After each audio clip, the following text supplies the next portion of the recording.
What is up guys, I hope you all are having a great day. My name is Amaros and in this video we'll be looking at things to consider before buying motherboards. And this video is really important as motherboard, yet small and does not affect the performance that much, still play an important role in a PC build. So in this video we'll be looking at all the things that you should consider and should keep in mind before buying motherboards. So without wasting any time, let's jump right into the video.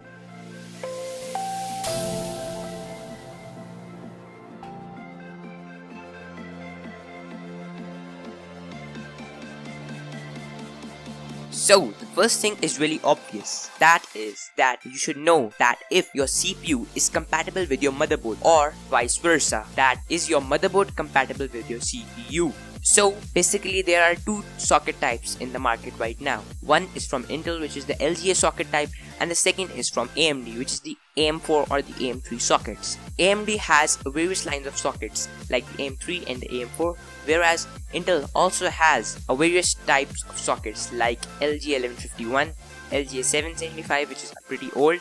So you should see and consider that the CPU and the motherboard, both sockets should match each other, so that your CPU can fit into the motherboard.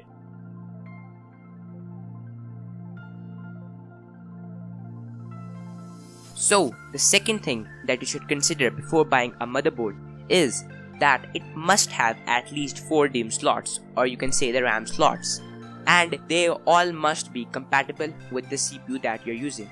For example, if you're using the Ryzen 3, they are only compatible with DDR4 RAM, but if you're using the Intel i3 2nd generation, they are only compatible with DDR3 RAM. So you should keep in mind that the CPU and the motherboard and the CPU RAM support should match with the 4 RAM slots.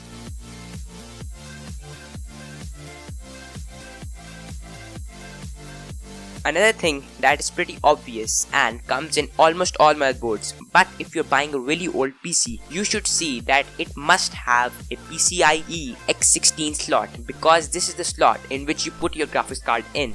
So for example, if you go with some of the Pentium motherboards which are pretty old, anyone would go with, but still if you're going with that, you should see which motherboard has the PCIe X16 slot and which does not. And another thing that the motherboard must have is the M.2 slot. Basically it is an option for you, but I would highly recommend to pick a motherboard that has an M.2 slot, as it is the slot in which you put your SSD, as it can really help you and is really good for future use, as hard drives are soon going to finish out and the main type of storage will be the M.2 drives or the SSDs.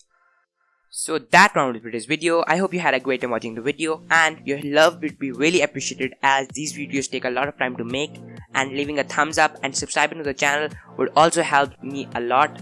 Other than that, if you really liked the video, please be sure to give a thumbs up, and if you loved it, please be sure to subscribe and share with your friends, and I will see you in the next one. Till then, bye bye and stay tapping.